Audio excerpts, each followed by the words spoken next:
दिल्ली में प्रधानमंत्री नरेंद्र मोदी से मिले सीएम पुष्कर सिंह धामी। प्रदेश की योजनाओं को लेकर हुई चर्चा। हरिद्वार से वाराणसी के लिए वंदे भारत ट्रेन चलाने का किया अनुरोध।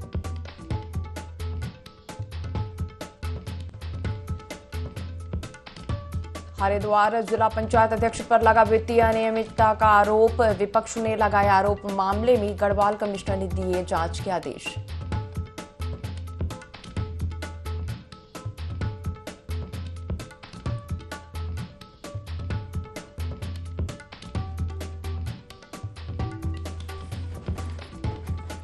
हल्द्वानी में पहली बार हुआ महिला रामलीला का मंचन। केंद्रीय पर्यटन राज्य मंत्री अजय भट्ट ने किया शुभारंभ। 70 साल तक की महिलाओं ने किया अभिनय।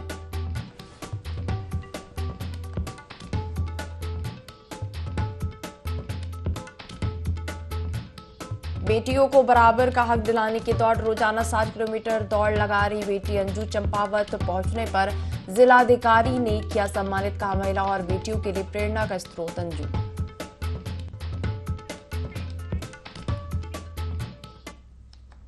देवभूमि लाइव में आपका स्वागत है। मैं हूं आपके साथ दिव्या। बुलेटिन की शुरुआत करेंगे इस वक्त की बड़ी खबर के साथ। सीएम पुष्कर सिंह धामी की पीएम मोदी से मुलाकात। करीब 1 घंटे तक दोनों के बीच चर्चा हुई। धामी ने पीएम मोदी को विकास कार्यों की जानकारी दी। जोशीमठ के लिए करीब 3000 करोड़ की मांग रखी। हरिद्वार और वाराणसी के बीच वंदे भारत ट्रेन शुरू करने की मांग की है। पीएम मोदी ने उत्तराखंड में हो रहे कार्यों को भी सराहा। धामी ने मोदी को 4 धाम यात्रा पर आने का न्योता दिया।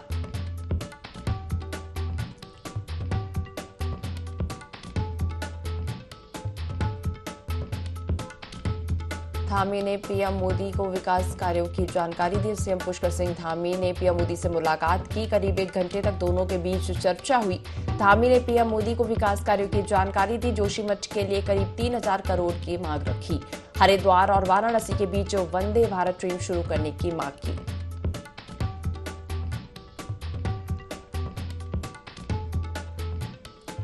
सीएम पुष्कर सिंह धामी की पीएम मोदी से मुलाकात। करीब 1 घंटे तक दोनों के बीच चर्चा हुई।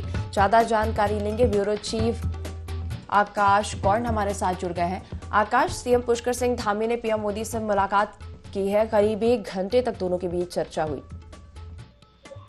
बिल्कुल दिव्या, कह सकते हैं कि काफी अहम ये मुलाकात थी, क्योंकि जिस तरीके से प्रदेश के पक्ष को लेकर के मुख्यमंत्री जो है प्रधानमंत्री से मिले थे और तमाम जो विषय है उनको लेकर के विस्तृत तौर पर जो है चर्चा की गई। जिसमें अगर हम बात करें तो हाल ही में G20 सम्मेलन जो रामनगर में हुआ, किस तरीके का सफल उस आयोजन को जो है काफी उत्साहित जो है तमाम डेलीगेट उसको लेकर के नजर आए थे। तो उन तमाम चीजों के बारे में जानकारी दी गई है। साथ ही साथ अन्य जो 2 G20 की बैठकें उत्तराखंड में होनी है उन मुद्दों को लेकर के चर्चा की गई। और इसके अलावा अगर हम बात करें जिस तरीके से जोशीमठ में जो भूदसाव हो रहा था उसको लेकर के राज्य सरकार की तरफ से विस्तृत जो रिपोर्ट है वो तैयार की गई थी। तो उसी की एवज में मुख्यमंत्री ने मांग भी की है कि 2500 करोड़ की जो सहायता है वो केंद्र सरकार करे, जिससे कि वहाँ पर लोगों का जो पुनर्स्थापन हो सके, पुनर्वास किया जा सके। उन तमाम विषयों को लेकर के चर्चा हुई है। और उसके अलावा मुख्यमंत्री ने ये भी अनुरोध किया है, क्योंकि देवभूमि जो है उत्तराखंड को कहा जाता है, ऐसे में हरिद्वार से वाराणसी तक के लिए वंदे भारत जो ट्रेन है उसको संचालन जो है कराया जाए। तो इन तमाम चीजों को जो लेकर के जो है मुख्यमंत्री तरफ से अनुरोध किया गया है। तो कह सकते हैं कि प्रदेश की योजनाओं को लेकर के बात हुई है। साथ ही साथ जोशीमठ के भूदसाव को लेकर के चर्चा की गई है। उसके अलावा प्रदेश को किस तरीके से आगे बढ़ाना है, राज्य सरकार जो सतत उत्तराखंड का सपना लेकर के काम कर रही है, उन तमाम चीजों को लेकर के चर्चा की गई है। और कह सकते हैं कि प्रधानमंत्री की तरफ से भी एक तरीके से आश्वासन दिया गया कि केंद्र सरकार लगातार राज्य के सहयोग के लिए जो है खड़ा है और इसमें कोशिश केंद्र सरकार की कि जो भी सहायता राज्य को चाहिए होगी उसके लिए जो है केंद्र सरकार जो है अग्रसर जो है खड़ी रहेगी।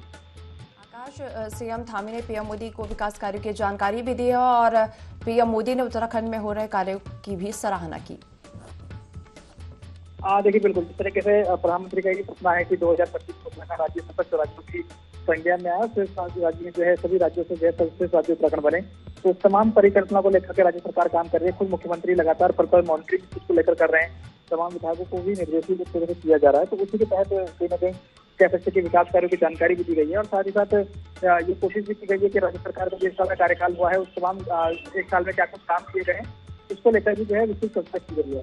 साथ ही साथ अगर हम बात करें तो जिस तरीके से केदारनाथ बद्रीनाथ की स्वामी उसको लेकर के प्रधानमंत्री को किया जाए, तो सफल मुलाकात ये रही है। और ऐसे में कह सकते हैं कि राज्य सरकार की तरफ से कोशिश थी कि प्रधानमंत्री को सीधे तौर पर तमाम बातें बताई जाए। तो उसको लेकर के मुख्यमंत्री ने चर्चा भी की है और केंद्र ने भी जो सहयोग का भरोसा है वो तरह दिया है। आकाश, जुड़ने के लिए और जानकारी साझा करने के लिए आपका धन्यवाद।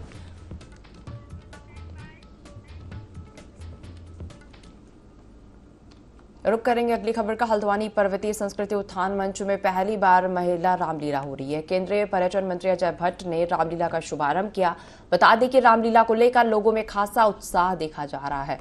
रामलीला के पहले दिन महिलाओं ने राम लक्ष्मण जन्म और नारद मोह का सुंदर अभिनय किया। 2 अप्रैल से 11 अप्रैल तक इस रामलीला का मंचन होगा, जहां रामलीला में 10 साल से लेकर 70 साल की महिलाएं अभिनय कर रही हैं। वहीं केंद्रीय पर्यटन मंत्री ने कहा कि पहली बार इस तरह से महिलाओं ने हल्द्वानी में रामलीला का आयोजन किया है, जो महिला सशक्तिकरण के लिए मिसाल बनेगा।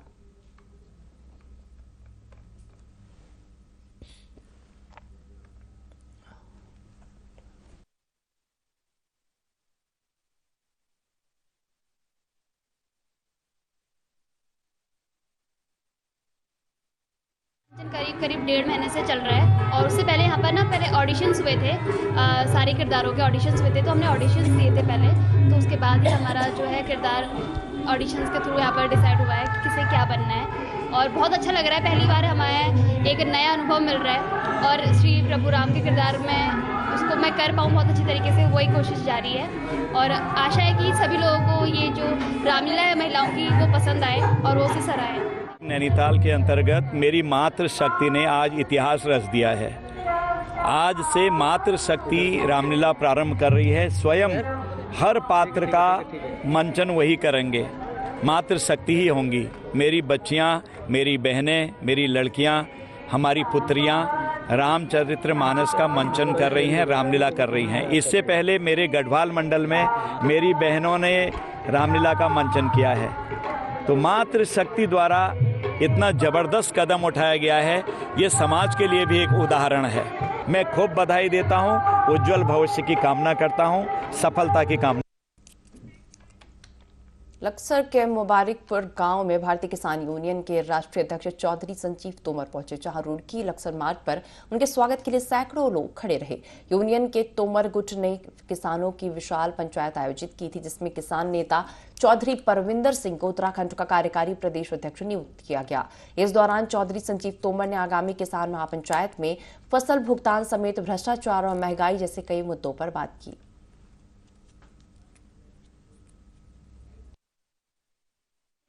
संगठन की रखी गई है और मेन कारण आज ये है कि आज जो हमारे परविंदर जी ने आज संगठन का उत्तराखंड का कार्यकारी प्रदेश अध्यक्ष नियुक्त किया जा रहा है और आज यहाँ पर सबको आह्वान किया जाएगा कि ईद के बाद संगठन एक बड़ी पंचायत रुड़की में करेगा और जैसे किसानों का बकाया भुगतान, बढ़ती महंगाई को लेकर के, ऐसे कई मुद्दों को लेकर के, भ्रष्टाचार को लेकर के संगठन एक बड़ी पंचायत करेगा। और जब तक किसानों की समस्या का समाधान या गन्ना बकाया भुगतान का मैं मजबूत आश्वासन और नहीं कराया जाएगा, जब तक संगठन पंचायत करता रहे। किसानों की बात अनसुनी करी गई सरकार द्वारा, तो संगठन सड़कों पे उतर के आंदोलन करे और बढ़ती महंगाई को लेकर और भ्रष्टाचार को लेकर प्रमुख मांगे हमारी रहेंगी।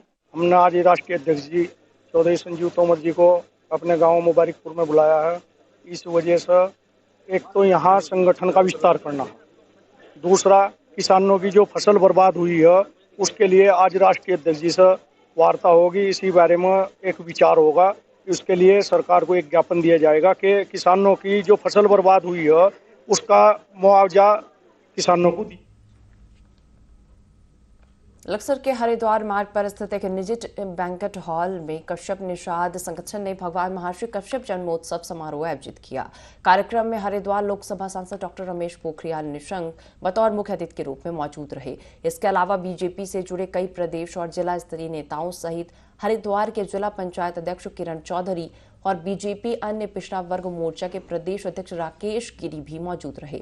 दरअसल भगवान महर्षि कश्यप ऋषि एक वैदिक ऋषि थे और इनकी गणना सप्तऋषियों में की जाती थी। तो वहीं हिंदू मान्यता के अनुसार इनके वंशज ही सृष्टि के प्रसार में सहायक रहे हैं। हमारा कश्यप समाज है, ये पूरा परिवार आज यहाँ पर एकत्रित हुआ है और महर्षि कश्यप जन्मोत्सव ये उत्सव मना रहा है पूरा परिवार। और हम उस पूरे परिवार को यहाँ सब लोग प्रदेश से बधाई देने के लिए यहाँ पर आए हैं। इतना भव्य आयोजन हुआ है हर वर्ष करते हैं, हर स्थान पर करते हैं।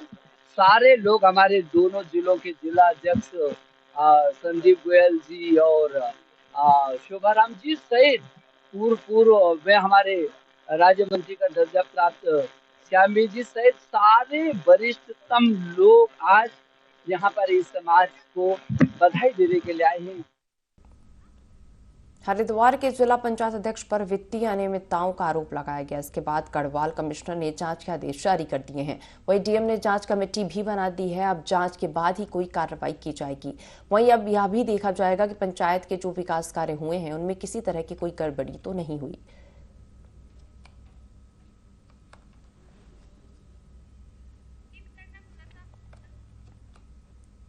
हरिद्वार में कमिश्नर ने जांच के आदेश जारी किए हैं। आदेश के बाद आगे की कार्रवाई होगी। पंचायत सीईओ पर अनियमितताओं का आरोप लगा है।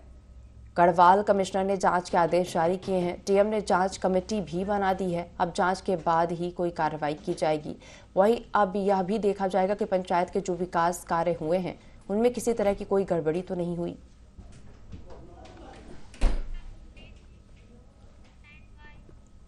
हरिद्वार में कई कॉलोनियां कट रही हैं। कॉलोनियों में प्लॉट बेचने के लिए कॉलोनाइजर का और प्रॉपर्टी डीलर लोगों को कई तरह के लुभावने सपने दिखा रहे हैं। साथ ही कॉलोनी में सुविधा देने के नाम पर वादे भी कर रहे हैं। लेकिन अधिकांश कॉलोनियों में लोग प्लॉट लेकर इनके जाल में फंस गए हैं। अब इन लोगों को किसी तरह की कोई सुविधा नहीं मिल रही है। कुछ इसी तरह की परेशानियों से मीनाक्षीपुरम कॉलोनी वासी जूझ रहे हैं। मीनाक्षीपुरम नामक कॉलोनी में प्लॉट बेचकर प्रॉपर्टी डीलर रफू चक्कर हो गए हैं। कॉलोनी में पानी की निकासी नहीं होने के कारण कॉलोनी में ही पानी भर रहा है, जो लोगों के लिए खासी मुसीबत बन गया है। वहीं HRDA ने इस तरह की कई कॉलोनियों को सील कर दिया है।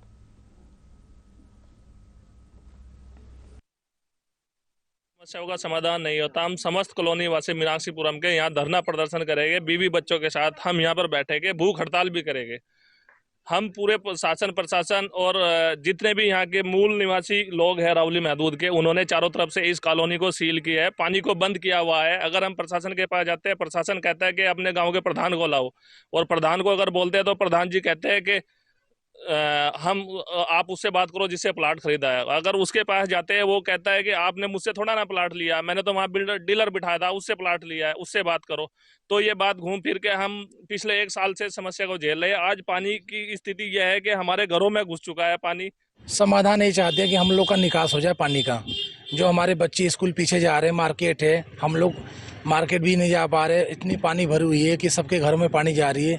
अभी कुछ 2 दिन पहले बारिश होगी, पूरे घर में पानी है पीछे, आप देख सकते हो। हमें ये बताया गया था कि उस टाइम आप प्लॉट लोगे तो आपको निकासी हो जाएगी, सब कुछ हो जाएगा, लेकिन कुछ मिल नहीं रहा है। हम लोग धक्के खारे फिर रहे हैं। यहाँ पे SDM के पास गए, पहले बोले कि आपको पाइप लाइन भी जाएगा, उसके बाद आपका नाली हो जाएगा। आप उन लोग ने मना कर दिए कि हम तो सरकारी पानी लेंगे, आप लोग का पानी नहीं लेंगे। अगले वाले कॉलोनी बोले उनसे बात कराओ। रवि चौहान उनसे बात करने को राजी नहीं हो रहे। सुखबीर हैं, सुखबीर उनको बुलाओ, कोई आता ही नहीं यहाँ पे। मतलब हम लोग तो एकदम नर्वस हो गए, कहीं या कुछ भी नहीं हो रहा है यहाँ पे। मीनाक्षीपुरम कॉलोनी जो है, रवि चौहान नामक व्यक्ति ने काटा और उन्होंने हमको बताया था कि यहाँ पानी की व्यवस्था, बिजली की व्यवस्था, सड़क की व्यवस्था है। और हम लोग बाहर से आकर यहाँ किसी न किसी तरह अपना हिसाब किताब बना के फिर प्लाट खरीद लिए। इतनी जानकारी नहीं थी कि यहाँ कुछ व्यवस्था नहीं है। और प्लाट खरीदने के बाद हम लोग मकान बना लिए। मकान बनाने के बाद अब क्या स्थिति है कि पूरा सड़क जो है पानी से भरा रहता है, पीछे पानी भर जाता है, इधर बच्चों को आने जाने में तकलीफ, डेंगू हो जा रहा है बच्चों को, स्कूल नहीं जा पा रहे हैं बच्चे। और प्रधान के यहाँ गया, वहाँ से कोई सुनवाई नहीं। थाने में गया, वहाँ कोई सुनवाई नहीं। या DM साहब के पास गया, वहाँ कोई सुनवाई नहीं। उसके बाद सर कुछ सब जगह करने के बाद हम लोग पूरी कॉलोनी वासी सर हम बहुत परेशान हैं। हम उनके यहाँ धरना देने जाते हैं, वो कहते हैं कि आप लोग यहाँ से चले जाओ और मैं कल आऊँगा। उधम सिंह नगर के अंजू राठौर बेटियों को उनका हक दिलाने के लिए रोज उत्तराखंड की सड़कों में 60 किलोमीटर दौड़ रही हैं। चंपावत जिले के लोहाघाट पहुंची अंजू ने बताया कि वह बेटी बचाओ बेटी पढ़ाओ और बेटियों को बराबर का हक दिलाने के लिए उत्तराखंड की सड़कों में दौड़ रही हैं और अभी तक 4 जिलों में दौड़कर पहुंच चुकी हैं। वह रोजाना 60 किलोमीटर दौड़ती हैं। अंजू राठौर का कहना है कि उत्तराखंड में अभी भी बेटियों को खेल, पढ़ाई और अन्य क्षेत्र में आगे नहीं बढ़ने दिया जाता है। अभिभावकों में बेटियों को लेकर जागरूकता की काफी काफी कमी है। बेटियों को समानता का हक दिलाना जरूरी है। उनका लक्ष्य 2000 किलोमीटर दौड़ना है।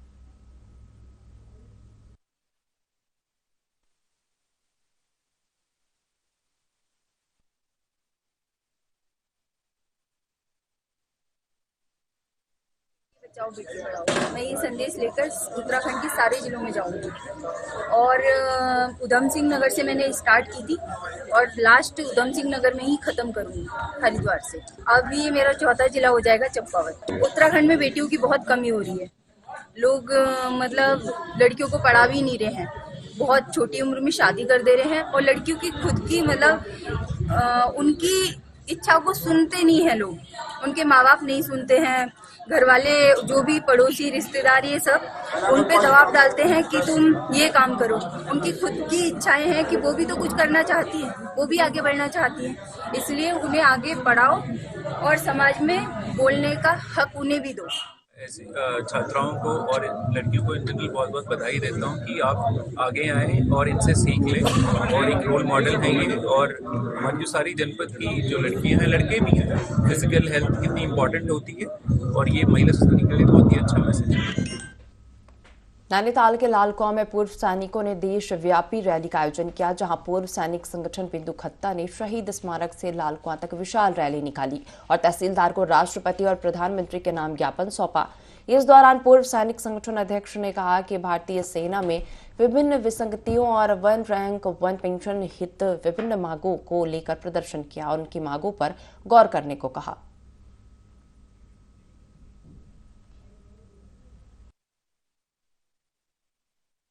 जो केंद्रीय नेतृत्व दिल्ली में बैठा है उसने हम सबको बोला है और आज पूर्व सैनिक सब जग गया है। पूरे भारत से एक ही तरह की डिमांड जारी है, एमएसपी मिलिट्री सर्विस पे, जिसमें बहुत ज्यादती है। जवान तो रहता है बॉर्डर पर, गोली खाता है वो, और उसकी एमएसपी सबसे कम 5200 रुपया।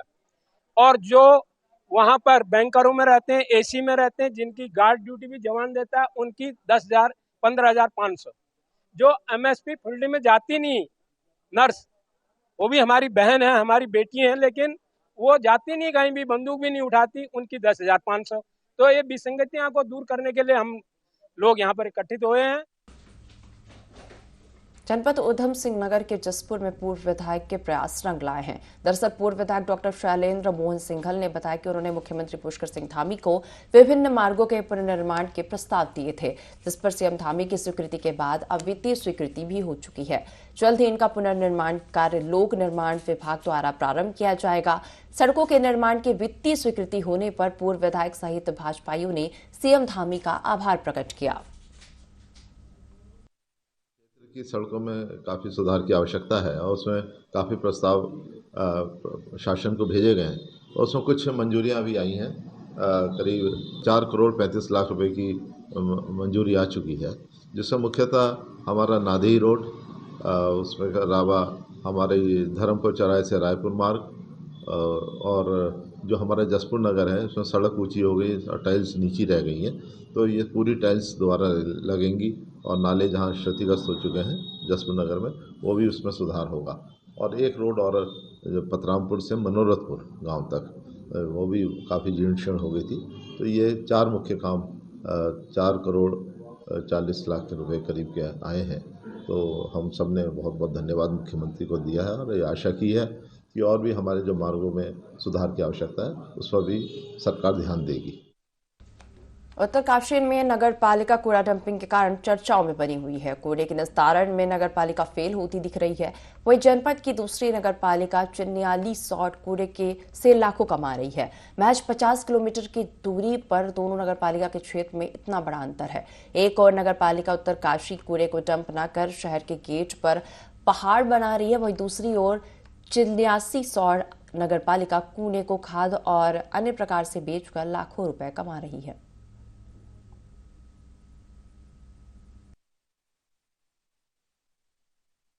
पालिका चिन्याली द्वारा चारधाम यात्रा की तैयारी शुरू कर दी है। इसमें हमारे 3 टाइम सफाई होगी। नगर पालिका द्वारा अस्थायी पार्किंग बना दी गई है वार्ड नंबर 4 पीपल मंडी में कृषि विज्ञान के सामने, और सफाई के साथ साथ कीटनाशक दवाओं का छिड़काव होगा और नगर पालिका चिनाली में सिंगल यूज़ प्लास्टिक पूरी तरह से बैन है और यहाँ पे 4 धाम यात्री जो आएंगे उनके लिए स्वच्छता संबंधी संदेश लगाए गए हैं। नगर पालिका द्वारा पेंटिंग बनाकर लोगों को जन जागरूक किया जा रहा है। लक्सर के बसेड़ी मार्ग पर स्थित आर्य समाज मंदिर में 88वां 2 दिवसीय वार्षिकोत्सव आयोजित किया गया। इस बीच कार्यक्रम में शामिल होने के लिए सांसद रमेश पोखरियाल निशंक और सामाजिक स्तर के वैदिक विद्वान भी मौके पर पहुंचे। इस दौरान कार्यक्रम के प्रमुख संचालक राहुल अग्रवाल ने कहा कि महिला सम्मान और दहेज प्रथा को लेकर जो भी कुरीतियां चुनौती बनकर सामने आई हैं, उन्हें प्रबलता के साथ निरंतर दूर करने का प्रयास किया जा रहा है। साथ ही कहा कि आर्य समाज ने समाज को नई चेतना के साथ नई दिशा भी प्रदान की है। इस बीच मौके पर विराजमान महानुभावों ने आर्य समाज से जुड़े कई महत्वपूर्ण बिंदुओं का बखान किया। 80वां वार्षिकोत्सव पिछले 2 दिन से लगातार चल रहा है और 4 दिन का यह कार्यक्रम है। 31 मार्च से शुरू हुआ था, 3 अप्रैल में पूरा होगा। आज़ादी के आंदोलन में भाग लेने से लेकर और मध्यकाल में जो बहुत सारी कुरीतियां आई, चाहे वो महिला सम्मान हो, उस समय दहेज प्रथा का बहुत रहा, उस समय सती प्रथा जैसी बहुत कुरीति रही, उसे दूर करने का प्रयास रहा हो, या समाज में अनेक जो कुरीतियां आई उन्हें दूर करके आर्य समाज ने सदैव जो है समाज को नई चेतना और नई दिशा प्रदान की है। पर्यावरण संतुलन जैसे विषय ग्लोबलाइजेशन के दौर में जिनके बारे में लोग अंधानुकरण होकर सोचते भी नहीं है, यज्ञ के माध्यम से पर्यावरण कैसे शुद्ध हो, इसका प्रचार प्रसार, वेदों का प्रचार प्रसार, कैसी हमारी जीवन पद्धति हो, कैसा हमारा दैनिक व्यवहार हो, इस तरह का आर्य समाज का कार्य, नशा उन्मूलन का कार्य जो आज समाज में बहुत फैला हुआ है, ऐसी ऐसी कुरीतियों को दूर करने के लिए आर्य समाज समय समय पर कार्यक्रम करता है।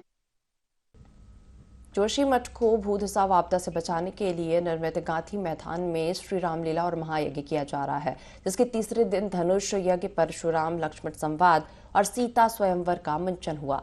मां सीता की यहाँ भगवान राम की भव्य बारात निकली। महिला मंगल डांडो की कोरस की बालिकाओं के प्रस्तुतिकरण की खूब सराहना की। विवाह में जनक के आमंत्रण पर कई देशों के राजा शामिल हुए। धूमधाम से विवाह संपन्न हुआ। रामलीला मैदान में सैकड़ों लोग पहुंच रहे हैं और इस तरह के धार्मिक सांस्कृतिक आयोजन से लोगों में सामाजिक एकजुटता के साथ ही आपदा की पीड़ा से भी लोगों को राहत मिल रही है।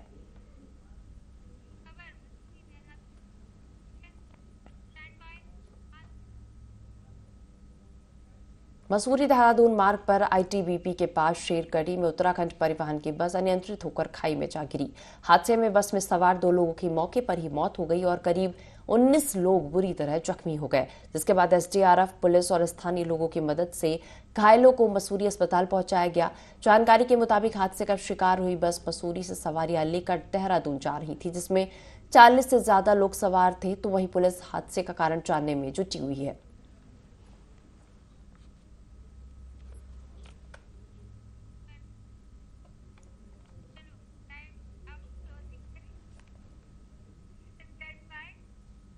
इस बुलेटिन में फिलहाल इतना ही। आप बने रहिए IND24 के साथ।